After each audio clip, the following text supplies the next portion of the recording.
Shalom, shalom, mesdames et messieurs, bonsoir. Bienvenue à votre programme d'édification et d'épanouissement chrétien. Univers chrétien s'installe dès à présent chez vous. Et vous le savez, nous vous aidons à mieux renforcer votre marche avec le Seigneur. Et c'est toujours un appel incessant, j'allais dire, que nous lançons toujours sur cette émission pour vous permettre donc d'expérimenter le Seigneur Jésus-Christ. Si vous n'avez pas encore donné votre vie au Seigneur, nous vous appelons à pouvoir le faire maintenant. Ne procrastinez pas. Faites aujourd'hui ce que vous avez à faire et demain, justement, vous aurez le bonheur d'être dans la grande famille de Jésus-Christ que nous confessons sur cette émission. Vous savez, le numéro de ce 13 février 2022 sera consacré au verset de la semaine, à Univers Gospel, et puis à un témoignage d'un homme de Dieu, celui-là qui, depuis bien d'années, sait l'Éternel, comment il a fait sa rencontre avec le Seigneur, et qu'est-ce qu'il fait depuis qu'il a rencontré le Seigneur. Nous en parlerons toujours, et c'est avec bonheur que nous allons pouvoir le recevoir sur notre plateau. Mais avant ceci, nous passons à la première rubrique, le verset de la semaine.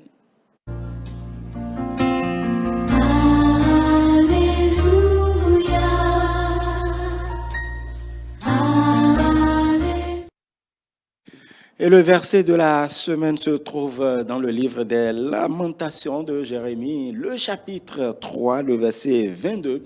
Je voudrais bien le lire ici, ce passage-là. Si vous avez votre Bible, vous pouvez suivre la lecture avec nous. Les bontés de l'Éternel ne sont pas épuisées, ses compassions ne sont pas à leur terme. Et je voudrais continuer avec le verset 23. Elles se renouvellent chaque matin, oh que ta fidélité est grande. Nous voudrions passer par ce passage pour dire à quelqu'un que les bontés de l'Éternel ne sont pas épuisées. Ne croyez pas que vous êtes seul au monde. Ne croyez pas avec votre situation que Dieu vous a délaissé. Oh, justement, Dieu est toujours là pour pouvoir manifester sa bonté envers nous les hommes. Il a démontré à plusieurs reprises, celui qui est capable de sacrifier son fils. Quel amour, quelle merveilleuse manifestation de l'amour. Il nous a aimé le premier, il continue de nous aimer. Et donc, ces bontés sont toujours là. Ces bontés ne sont pas épuisables. C'est toujours là. Et donc, aujourd'hui, il fait miséricorde à celui qui s'approche de lui. Nous qui étions destinés à la mort éternelle, il nous a donné la vie pour que nous vivions éternellement. Pourquoi ne pas saisir cette opportunité de se rapprocher de Dieu pour pouvoir bénéficier de sa miséricorde, pour pouvoir bénéficier de son amour et bénéficier en plus, mieux encore, de la vie éternelle. Et donc, c'est ce passage que nous voudrions partager avec vous pour vous dire qu'il est temps de prendre la décision, si vous ne l'avez pas encore prise. Il est temps d'adhérer à cette grande famille de Jésus-Christ, à cette famille où vous serez co-héritier avec le Seigneur Jésus-Christ. Vous avez envie de partager avec nous votre commentaire ou votre compréhension de ce test. Vous pouvez donc laisser votre avis sur les numéros qui défilent au bas de votre écran ou vous allez sur le www.shalommedia.com. Nous aurons le plaisir de partager donc cet avis avec nos téléspectateurs dimanche prochain. Nous y allons maintenant avec Univers Gospel.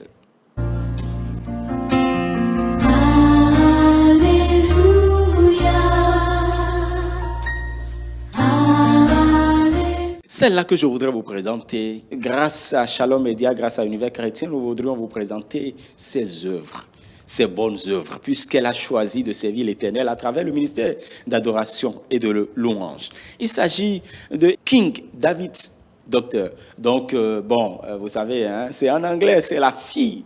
Donc, de Dieu, la fille du roi David, et vous le savez, la fille de Jésus-Christ, la fille du roi des rois. Nous voudrions vous proposer cette chanson. Edouard nous fera le plaisir de pouvoir nous le traduire après.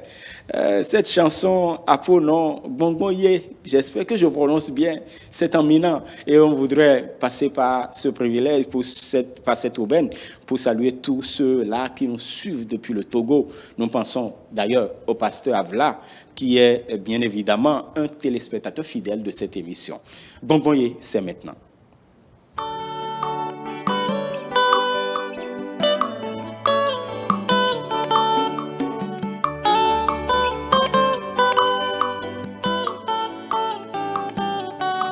Nenye vagom mwenye kwa tolete ayo, nekuwa mpora ba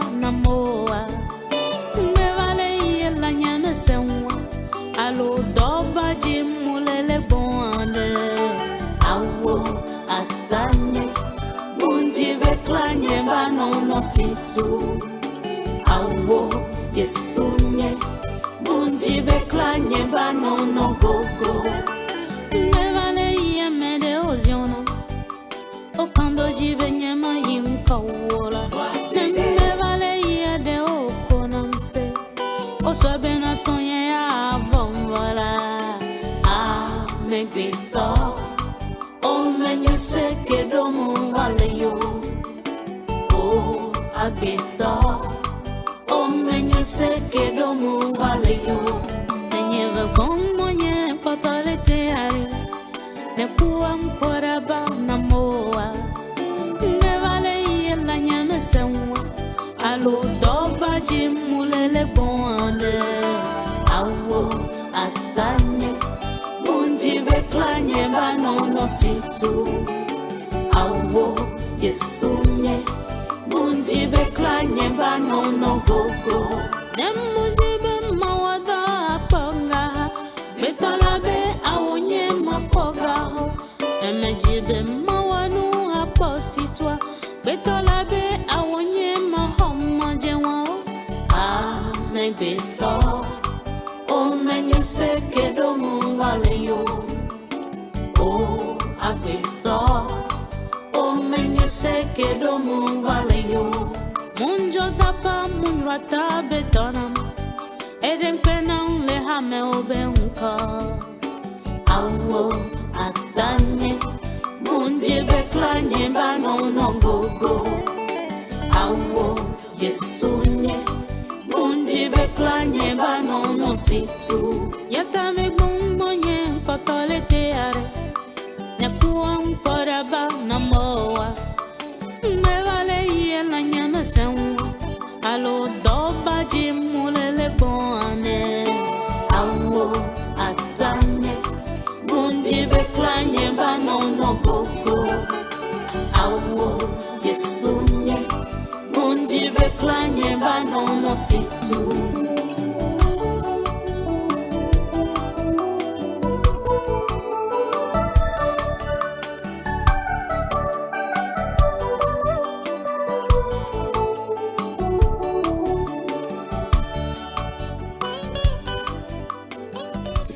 Voilà une très belle chanson qui montre tout l'amour du Seigneur, le Seigneur qui nous soutient dans les situations difficiles. Voilà, elle parle un peu de ce qu'elle a vécu, peut-être, ou ce que vous avez vécu vous-même. Vous comptiez sur quelqu'un quand vous étiez dans une situation désastreuse, comme par exemple sur un lit d'hôpital, et vous n'avez pas bénéficié de l'assistance qu'il faut. Mais il y a quelqu'un qui est toujours là. Lui, il est toujours fidèle, il vous assiste toujours. C'est Jésus-Christ de Nazareth. Pendant que les gens pensaient que vous serez par terre, lui, il a tout fait pour que vous soyez toujours debout. Et donc, ce sera toujours ainsi pour vous. J'espère que vous comprenez le message que passe, bien évidemment, notre chantre. Notre chantre que nous saluons et que nous félicitons pour le travail qu'elle fait au service du Dieu vivant. Nous allons maintenant passer à mon témoignage.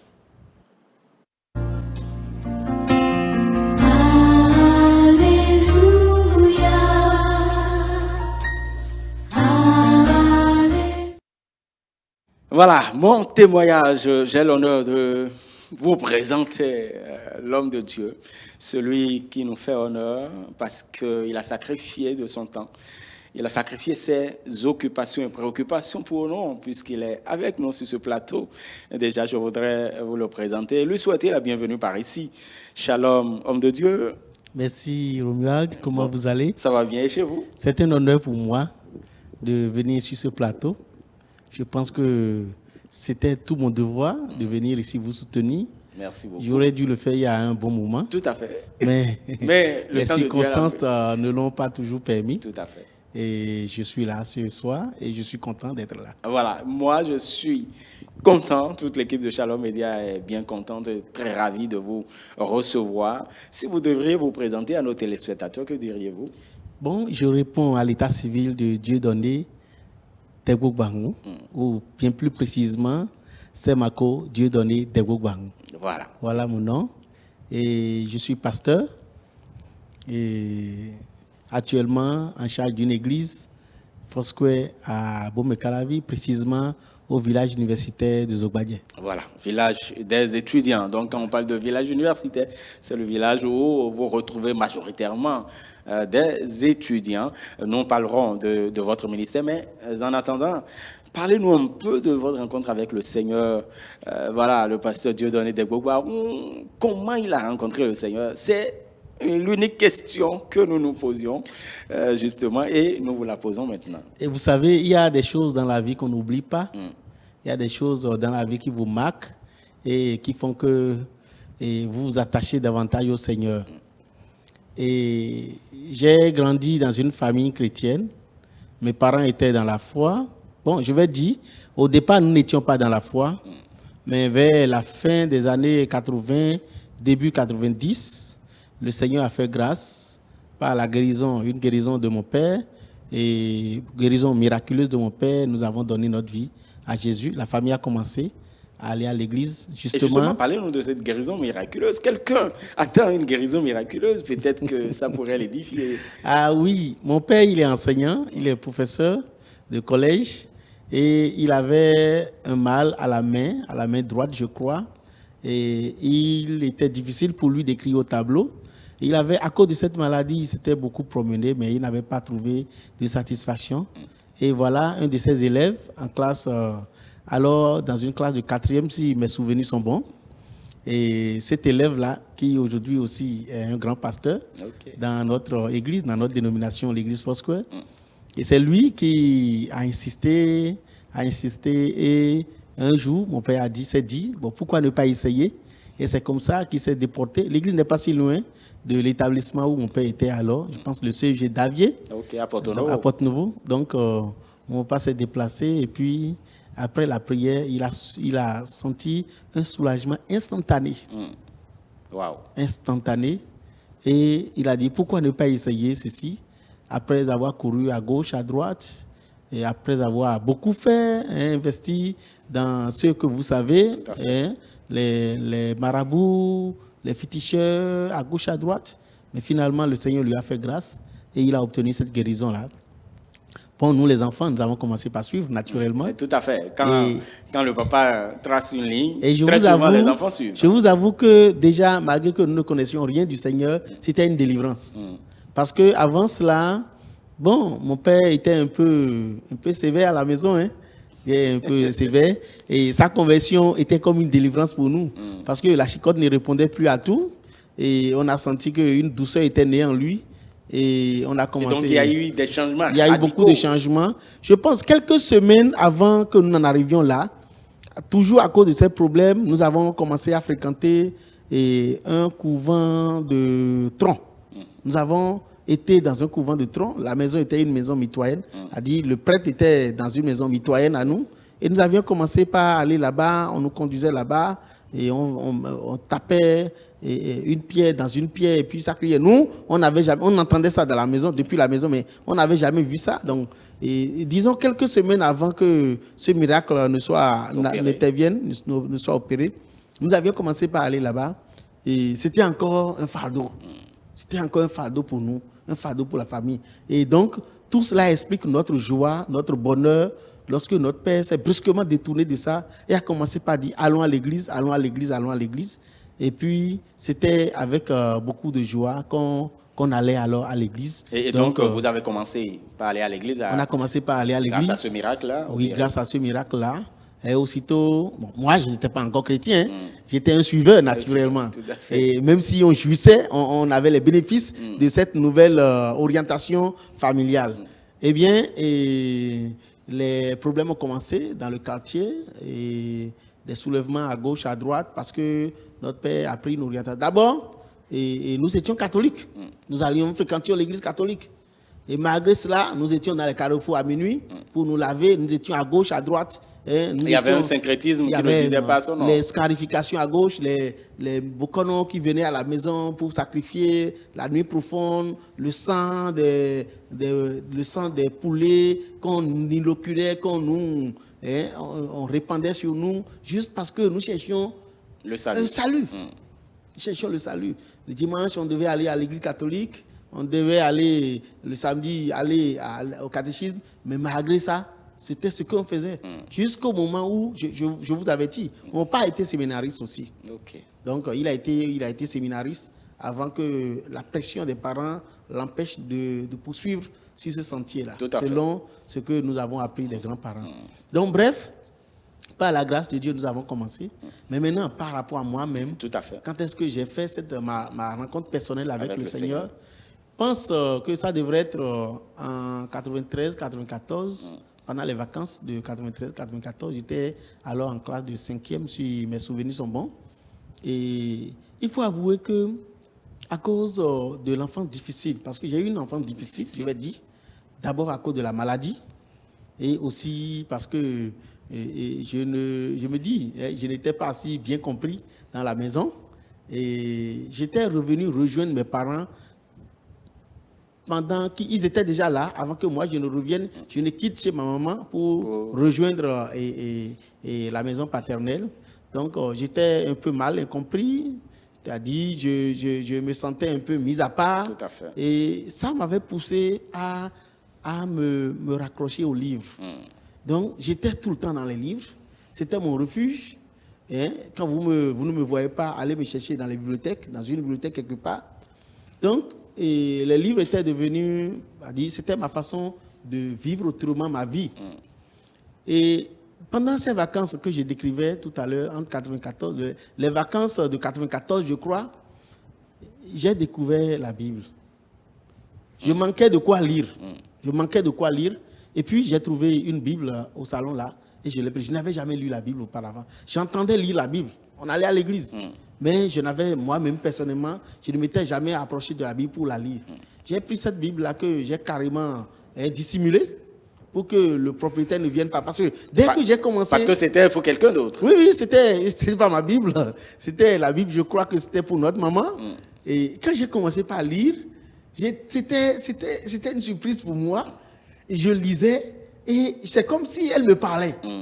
Je la lisais, c'est comme si elle me parlait à moi-même. Ce n'était pas comme tous les autres livres que vous aviez lus par le passé. J'en ai lu, j'ai lu toutes sortes de livres, toutes sortes de philosophiques. Malgré mon âge, j'ai lu toutes sortes de livres quand même que je lisais. Donc, bref, ce livre-là était vraiment un livre particulier. C'est comme s'il me parlait. Et tout mon désir était tout le temps en train de l'écouter.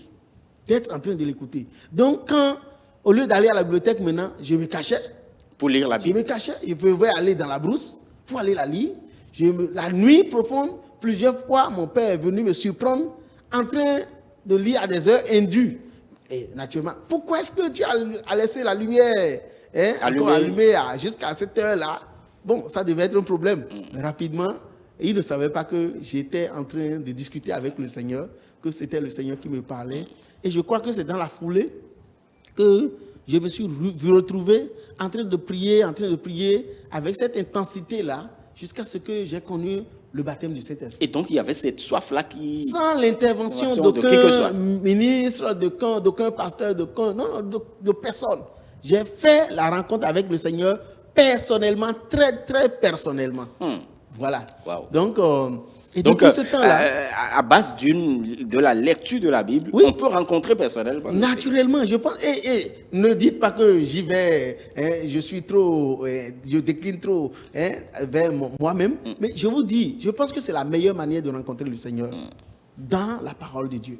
C'est la meilleure manière de le rencontrer. Je l'ai vraiment rencontré et quand je l'ai rencontré, aucun doute n'a subsisté en moi. Depuis ce temps-là jusqu'à ce jour, tout ce que j'y trouve, j'essaie de l'appliquer, je m'efforce de l'appliquer et ça me marche. Et qu'est-ce qui vous a touché fondamentalement dans cette lecture-là? Parce qu'on peut se demander, vous avez dit que le Seigneur vous parlait au travers donc, de sa parole. Concrètement, quelles étaient ces choses-là qui touchaient votre cœur? Si je vous disais que c'est avec grande surprise que je vous ai vu lire Lamentation chapitre 3 maintenant, et vous, je ne sais pas, vous allez certainement me croire. Je vous dis, c'est une grande surprise pour moi de vous voir lire Lamentation chapitre 3 ce soir. Wow. Parce que ce texte a été un texte refuge pour moi. Vous savez, je vous ai dit, avec les difficultés, à la maison, les incompréhensions avec les parents. C'était un test qui m'inspirait beaucoup. Parce que vous pouvez lire qu'il est bon pour le jeune homme d'être humilié dans sa jeunesse, d'être traîné dans la poussière et de mordre la poussière. Le test le dit. Tout à fait. Et qu'il retrouvera dans l'éternel son espérance. Et c'est ce qui m'est arrivé. Et beaucoup de tests m'ont marqué, mais ce que vous avez évoqué tout à l'heure dans la lecture biblique, c'est une grande surprise pour moi. Wow. C'est un test qui m'a beaucoup marqué et qui m'imprègne. Même lorsque je dois prêcher, parfois, je me réfère à ça. Vous savez, je suis au milieu des jeunes et chaque fois que je rencontre un jeune qui est dans les difficultés, c'est toujours à travers ces tests-là que je puise le nécessaire pour les exhorter, les satisfaire, les exhorter, les encourager et les édifier. Waouh, Voilà. waouh. En tout cas, le Seigneur fait toutes choses bon en son temps. Ah oui. Et rien n'est anodin devant le Seigneur. Rien n'est anodin. Voilà. Et donc, vous avez commencé, lorsque vous avez fait cette rencontre personnelle, qu'est-ce qui s'est passé par la suite? Par la suite, j'ai commencé par m'intéresser à tout ce qui se fait à l'église. Ça a été remarqué. L'école du dimanche, j'étais un abonné régulier de l'école du dimanche. Toutes les activités, j'ai commencé par aussi assister aux séances des combattants, des intercesseurs. C'est comme ça, très jeune. J'étais alors au collège. Mon collège n'est pas loin de l'église, donc je quitte le collège, je vais aux séances d'intercession. Et beaucoup de choses s'y passaient. J'ai vu de mes yeux des guérisons. J'ai vu des fous devenir, recouvrir la guérison. J'ai vu toutes sortes de choses. J'ai vu une personne morte qui est revenue à la vie. J'ai vu de mes propres yeux pendant ces séances de prière-là. Ah oui, il faut l'avouer. Très jeune déjà. Dans ces moments-là, on était des fous de l'Éternel. On était fous pour l'Éternel. Il y avait ce zèle-là. Ce zèle, un vrai zèle, à tout faire, à répondre à tous les appels et à toutes les sollicitations. Mais c'était toujours collectif. Un événement va se passer dans ma vie. Vous savez, c'est devenu très bouillant avec ma petite Bible, mon petit Nouveau Testament Gédéon. Je sillonnais les classes même de l'école pour prêcher la parole. Et tout le temps, tout le monde m'appelait pasteur alors. Et avant même d'aller à ce que je vous l'ai dit, et en 95, l'église, le responsable de l'école de dimanche alors, est aujourd'hui aussi un pasteur, le pasteur Vaudouno Eugène, qui est pasteur de l'église de David aujourd'hui, c'est lui qui est là aujourd'hui. Et qui nous a d'ailleurs gardé en sciences physiques au un collège. professeur, voilà. Voilà. Et il m'a fait l'honneur d'être le prédicateur à l'occasion de la fête des enfants. Le prédicateur de toute l'église. Ce n'est pas au culte des enfants, de toute l'église. Vous savez, c'était un défi. Je vous avoue que jusqu'à ce moment-là, je ne me sentais pas compris encore à la maison. Donc, je vais à la chaire prêcher à mes parents, avec qui j'étais un peu en difficulté à la maison, prêcher aux amis, prêcher à mes frères et sœurs, avec qui je ne m'entendais pas beaucoup, prêcher à toute l'église de Dieu. C'était un grand défi. Mais je ne sais pas d'où le Seigneur m'a trouvé, d'où j'ai trouvé cette force-là. J'ai quand même trouvé ce courage-là, cette audace-là. Et je l'ai fait. Et depuis que je l'ai fait, c'était depuis ce jour-là, c'était quel âge? je devais avoir, disons, 14-15 ans en ce moment-là. 14 ans, 15 ans. Ma première prédication, c'était l'église de David. C'était une grande église. Oui, tout à fait. Avec 400-500 personnes réunies. Et c'était vraiment un grand événement pour ma propre vie. Et depuis ce temps-là, je peux dire que c'est depuis ce temps-là que j'ai commencé par sentir en moi le désir de me consacrer au Seigneur. Waouh, waouh. Je l'ai senti et je n'ai pas discuté avec. Le Seigneur m'a montré beaucoup de visions, beaucoup de choses. C'était une période où je jeûnais beaucoup. Je passais beaucoup de temps dans le jeûne. Je passais beaucoup de temps dans la prière, beaucoup de temps dans la méditation de la parole. Et je ne connaissais que ça. L'école ne m'intéressait pas même beaucoup. Mais ce n'est pas pour autant que quand j'allais à l'école, je ne travaillais pas. Je travaillais, je ne savais pas comment j'arrivais à travailler quand même, mais je ne passais pas beaucoup de temps avec mes cahiers. J'étais tout le temps dans ma Bible, dans la prière, dans le jeûne. Mais par la grâce de Dieu, j'ai eu un cursus quand même plus que normal. Tout à fait. Et c'est arrivé en classe de 3e que pour la première fois, quelque chose d'extraordinaire m'est arrivé. Vous savez, alors que je prêchais comme j'en avais l'habitude, un camarade m'a dit, je voudrais que tu ailles prier pour ma maman. Jusque-là, j'ai assisté aux séances des intercesseurs, mais que moi-même, je me laisse comme ça pour aller prier pour quelqu'un. Je n'avais jamais fait ça. Et il a dit, à la fin des classes, à 18h, je voudrais bien que tu me suives pour aller prier pour ma maman. Ah, mais ça m'a étonné. Personne ne m'a jamais sollicité comme ça. C'était étonnant pour moi. Mais je n'ai pas suivi le coup. Hein. J'étais là, je priais le Seigneur. Je dis Seigneur. Parce qu'il y a ce stress qui pourrait gagner. Stress qui m'avait gagné. Voilà. Et la première fois, je ne l'ai jamais fait. Je suis le seul, le pasteur n'est pas là, les responsables ne sont pas là, les camarades avec qui on était cédés, aucun d'eux n'était là. Et je suis le seul. Mais j'ai quand même été. Et le Seigneur a fait le miracle devant moi. Wow. Une femme, quand nous sommes rentrés dans la chambre comme ça, cela dégageait une chaleur incompréhensible. C'est la chaleur qui nous a repoussés d'abord. Mais on est quand même rentré. Mon ami m'a fait asseoir et m'a expliqué que c'est comme ça que depuis plus d'une semaine, sa maman était gravement malade, qu'ils ont essayé les tisanes, tout ça, ils n'avaient pas d'argent pour aller à l'hôpital, tout ça. Bon, j'ai dit d'accord et j'ai essayé de donner quelques mots d'encouragement, que le Seigneur les aime et que si elle veut, je veux prier pour elle, mais qu'il faut qu'elle donne sa vie à Jésus. Seigneur. Et elle ne pouvait pas parler. Donc c'est son enfant qui répondait à sa place, oui, elle accepte le Seigneur. Et je me suis levé et j'ai commencé par chanter. Après quelques chansons, j'ai lancé la prière. J'ai prié longuement et avant que je ne finisse de prier, cette dame qu'il paraît que depuis près d'une semaine, elle ne se levait pas. Avant que nous finissions de prier, elle s'est assise. Wow. Elle était assise. Quand j'ai ouvert les yeux, j'ai vu celle qui était couchée avec plusieurs pailles qui la couvraient. Elle s'est levée à dégager les pailles. Et elle a commencé par se plaindre qu'elle avait chaud. Elle dit qu'elle a chaud. Son enfant, quand on a ouvert les yeux, son enfant s'est empressé pour aller lui donner de l'eau à boire. Et c'est comme ça qu'elle a dit devant moi qu'elle ne sentait plus rien. C'était un miracle extraordinaire. Et je ne savais pas, je rendais le témoignage de ça partout. Et ça m'a réconforté. Ça montre combien de fois Dieu peut utiliser n'importe qui. Ah oui. Que vous soyez enfant. Oui. Lui qui est capable d'ailleurs d'utiliser les pierres, comment ne peut-il pas utiliser les hommes? Exactement.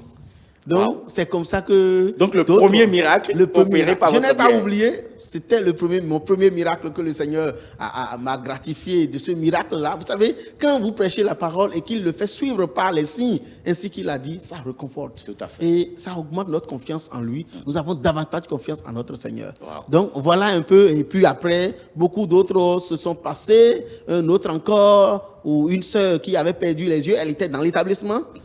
Et elle a perdu les yeux en pleine composition en janvier 97, je pense, 97 ou bien 96. Elle a perdu les yeux en pleine composition et les parents l'ont amenée un peu partout, mais finalement, et c'est ainsi que nous l'avons encore conduit à l'église et nous avons passé du temps. Le premier jour, elle est arrivée, elle a recouvert la vie. Le jour où elle est arrivée comme ça, elle a recouvert la vie. Elle est encore là dans le Seigneur et je loue le Seigneur. Je me rappelle de beaucoup de choses, beaucoup il y a tellement de choses que il y a tellement. Vous avez vécu, J'ai vécu très jeune. Un camarade en classe de 3e, un camarade avec qui on était fair play. En tout cas, c'était bien, mais qui ne supportait pas que je prêchât la parole. Il n'aimait pas ça. Et je ne savais pas. Et après sa conversion, il a témoigné que pendant ce moment-là, qu'est-ce qu'il n'a pas fait?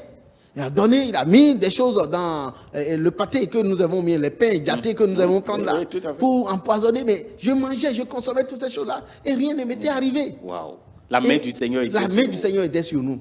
Donc, tout ce que la parole de Dieu a dit, c'est véritable, c'est vrai. Vous l'avez vécu, vous l'avez expérimenté. J'ai vécu toutes ces choses-là, à mon échelle quand même. Tout à fait. Vous voyez? Wow. Voilà. Wow. En tout cas, je sais que vous avez encore beaucoup d'expérience du Seigneur à nous dire, mais malheureusement, on n'a pas le temps. Mais on va parler quand même de... Je vois... Combien de fois vous aimez les jeunes, parce que vous venez de loin, vous venez de loin, et donc on va parler déjà de cette initiative, parce que vous avez commencé votre ministère déjà très tôt, vous avez milité un peu dans les différentes instances de jeunesse au niveau de l'église Foursquare au Bénin et tout cela, mais vous vivez une expérience depuis bien d'années, par exemple, à travers donc votre église, donc Foursquare au Baguet. On parle de la communauté Génération Choisie. Parlez-nous un peu des débuts. Comment ça a commencé, puisque ça a commencé à l'université? Bon, voilà, et j'ai été étudiant de 2000 à 2004-2005. J'ai aussi été étudiant et j'avais senti ce besoin-là. Donc, c'était déjà dans ce moment-là que je réunissais quelques camarades, quelques confrères de la même église et nous retrouvons dans les jardins ou carrément dans la brousse et nous passions le temps dans la prière, nous passions le temps dans le jeûne et la prière, on le faisait. Et puis, c'était depuis ce temps-là que je nourrissais l'idée de faire quelque chose. Il faut avouer que déjà en ce moment-là, j'étais déjà assistant, j'assistais dans le ministère et parfois même étant sur le champ de la mission. J'étais parfois sur le champ de la mission. Et lorsque j'ai eu mon bac, mon papa avait voulu autre chose pour moi. Lui, il voulait que je devienne instituteur. Comme il a été enseignant, il faut qu'il ait quand même il voulait, un enfant enseignant. parce qu'il y a un concours d'instituteur qui s'était pointé à l'horizon dans les années 2000. Là. Lui voulait que j'y aille, je n'ai pas voulu. Mais Dieu a fait son œuvre et j'ai préféré aller m'inscrire à l'université. Sinon, après mon bac, je me suis rapproché des autorités de l'Église pour quand même me permettre d'aller faire carrément la théologie. Je m'empressais même d'aller faire la théologie, mais ça n'a pas marché. Bref, et je suis venu à Boumé-Calavi et j'ai fait l'université. Donc, j'ai eu cette expérience avec les frères. Oui. Et à la fin, je suis revenu, j'ai commencé dans le monde professionnel. J'ai commencé à l'hôpital Bethesda, mais je n'ai pas fait long feu là, parce que rapidement, le ministère m'a encore rattrapé.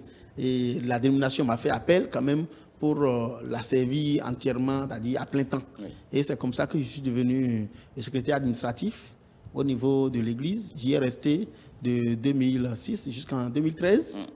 Et c'est pendant cette période où je n'étais pas en charge d'une église que j'ai commencé par réunir les étudiants en amphi.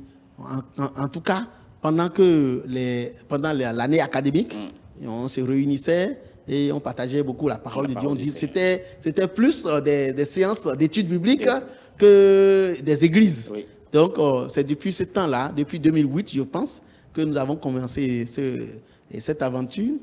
Et en 2013, quand j'ai quitté l'administration, finissant ma licence en théologie au Nigeria là-bas, et j'ai entrepris de commencer effectivement le ministère, d'instituer pour que nous devenions carrément une église. Et c'est comme ça que l'église que je dirige aujourd'hui est née depuis juin 2014. Tout à fait, tout à fait. Et ça fait son petit bonhomme de chemin. Oui. Et voilà. En tout cas, nous saluons tous ceux qui nous suivent du côté de Zogbagué, paroisse Cité La Victoire, de l'église Foursquare au Bénin. On n'a pas beaucoup de temps malheureusement, mais on va parler quand même de... vous aviez parlé de ce que vous aimiez lire, vous aimez toujours lire, hein? Oui. Bien évidemment, je sais de quoi je parle. Et vous avez mis à la disposition du peuple béninois, du corps de Christ, des fidèles de l'église, de votre église, donc de l'église Foursquare au Bénin, un ouvrage qui retrace un peu l'historique de l'église. Vous allez nous montrer d'ailleurs l'ouvrage. Oui. Voilà, et donc une transplantation de la vigne, 50 ans de ministère donc de l'église Foursquare au Bénin. C'est l'intitulé donc de cet ouvrage là. Vous allez nous parler un peu de l'ouvrage, comment est née cette idée d'éditer un ouvrage qui retrace un peu l'histoire de l'église Foursquare au Bénin. Merci beaucoup. Merci beaucoup. Et c'est une longue histoire aussi, c'est une très longue histoire, mais je peux la résumer en disant que c'est depuis que j'étais moniteur de l'école de dimanche que j'ai tenu la classe des membres. Et à la classe des membres, on raconte l'histoire de l'église Foursquare. Et c'est là que mes apprenants voulaient en savoir plus. Et ça m'a poussé à faire des investigations pour connaître d'où est venue l'église, comment elle est née, comment elle s'est déportée, elle s'est transplantée au Bénin. Donc c'est depuis ce temps-là, dans les années 98, 99, que ça se passait. Mais arrivé à un certain moment, j'ai senti le besoin de carrément enfin de faire quelque chose. J'en ai parlé avec les autorités de l'église de ce moment-là et j'ai même été soutenu pour mener des enquêtes. Donc ça m'a poussé loin pour connaître la vie des églises au niveau local. Donc j'ai parcouru tout le Bénin, nos églises de tout le Bénin, et j'ai collecté les histoires, en tout cas les plus vieilles quand même. Et puis après, l'idée a été encore abandonnée parce qu'après mon travail, j'ai soumis, mais rien ne s'est passé. Et c'est à l'occasion du cinquantenaire de l'église que j'ai été rappelé. On m'a dit, ta vieille idée d'écrire l'histoire de l'église, où est-elle, où est-ce que tu en es? Donc rapidement, une nouvelle forme de l'ouvrage a été conçue. Et cela ne se limite plus seulement à l'église au Bénin. Donc nous avons voulu comprendre comment l'église est née depuis les États-Unis, comment ça s'est répandu dans le monde jusqu'à parvenir au Bénin. Donc nous avons essayé de retracer tout cela. Nous avons raconté l'histoire de la fondatrice, la sœur Aimée, et etc., etc. Donc beaucoup de choses. Et l'ouvrage est sorti depuis 2020 et cela fait son petit bonhomme de chemin. Tout à fait, tout à fait. Et donc, cet ouvrage, c'est important de lire parce que nous ne savons pas très souvent quelle est l'histoire de nos dénominations, de nos églises, d'où on est parti, qu'est-ce que prêche telle église ou telle autre. C'est important de le savoir parce que vous pouvez pas être membre d'une église sans savoir sa doctrine, un certain nombre de choses. Voilà, donc c'est important. En tout cas, si vous êtes membre de l'église sociale et vous n'avez pas cet ouvrage, moi je vous conseille vivement de l'avoir. Et on n'aura pas beaucoup de temps, sinon vous pouvez découvrir beaucoup de choses. Je l'ai lu plusieurs fois et puis je sais qu'il y a beaucoup de choses qui sont dedans. Moi, je vous le recommande vivement, véritablement. Une transplantation de la vie, 50 ans donc de ministère de l'église Foursquare au Bénin. Voilà, c'est un peu ça. Malheureusement, on est à la fin de cette émission déjà. On aura d'autres occasions pour revenir un peu. Mais quel est votre message à l'endroit de nos téléspectateurs? Bon, comme vous me le disiez, et avant cette émission, que nous allons parler de moi-même, comment j'ai été. J'ai commencé par réfléchir à ma vie pour me dire, si je dois décrire ma vie, comment je dois la présenter juste aujourd'hui. Et je me vois dans l'image d'une embarcation sans voile, c'est-à-dire qui n'est pas portée par un vent, mais quand même que des courants inconnus, des courants marins ont porté et le portent jusqu'à la bonne destination. Vous voyez un peu ce que je dis. Si je peux décrire un peu comme ce que ma vie a été. Et c'est à cause de cela que je voudrais louer le Seigneur de tout mon cœur. Parce que je ne peux pas m'imaginer être là où je suis aujourd'hui si ce n'est pas un miracle de Dieu. C'est vraiment un miracle de Dieu. Et je loue le Seigneur pour tout ce qu'il fait au travers de ma vie, ma modeste personne. Et je voudrais profiter du micro pour remercier beaucoup de personnes. Je voudrais remercier particulièrement mes grands-parents dans la foi.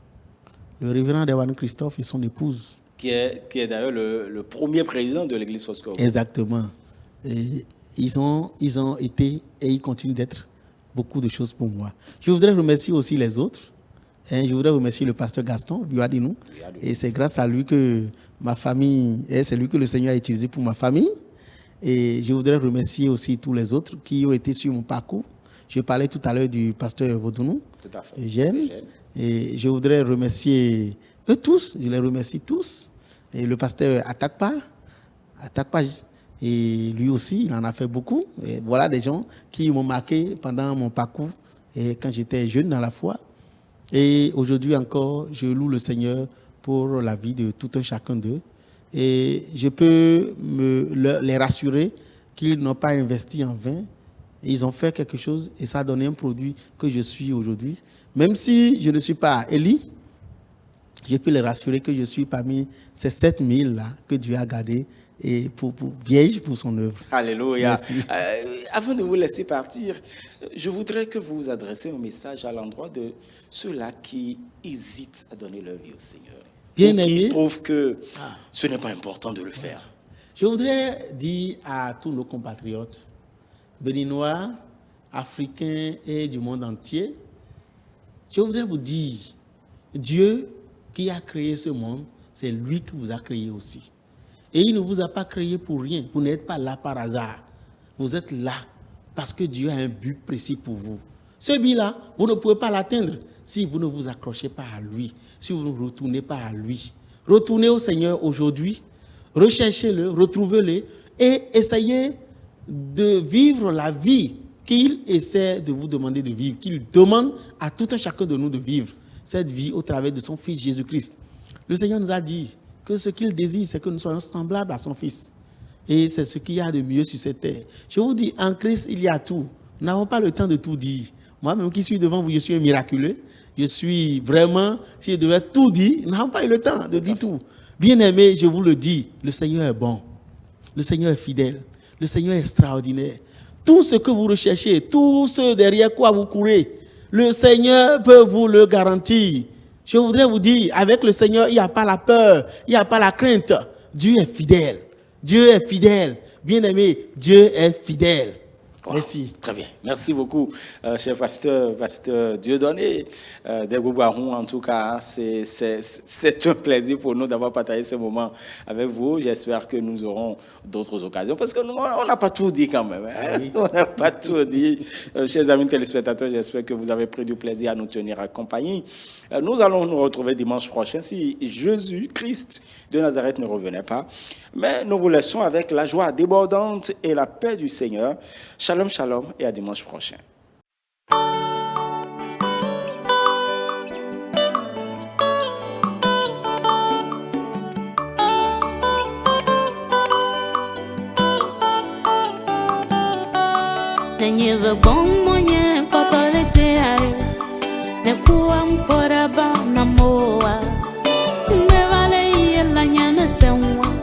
Alo doba jimulele bonde awo atanye bunji beklanye bano no situ awo yesunye bunji beklanye bano no gogo nevale yemede oziona okando jibe nyema yinkawola nevale yede okonamse osobena tonye ya bombola amegbito omenye seke domu waleyo o agbito omenye seke domu waleyo nenyeve gomonye kotolete ari nekuwa mporaba na moa nevale yela nyemesenwa alo doba jimulele bonde awo atanye bunji beklanye bano no situ awo yesunye bunji beklanye bano no gogo nemujibe mawada ponga betolabe awonye mapoga nemejibe mawanu apositwa betolabe awonye mahoma jewa amegbito omenye seke domu waleyo o agbito omenye seke domu waleyo munjo tapa munrata betonam eden penang le hame obenka awo atanye munje beklanye bano no gogo awo yesunye bunji beklanye bano no situ yatame gummonye potole teare nekuwa mporaba na moa mevale yela nyamesenwa alo doba jimulele bonde awo atanye bunji beklanye bano no gogo awo yesunye bunji beklanye bano no situ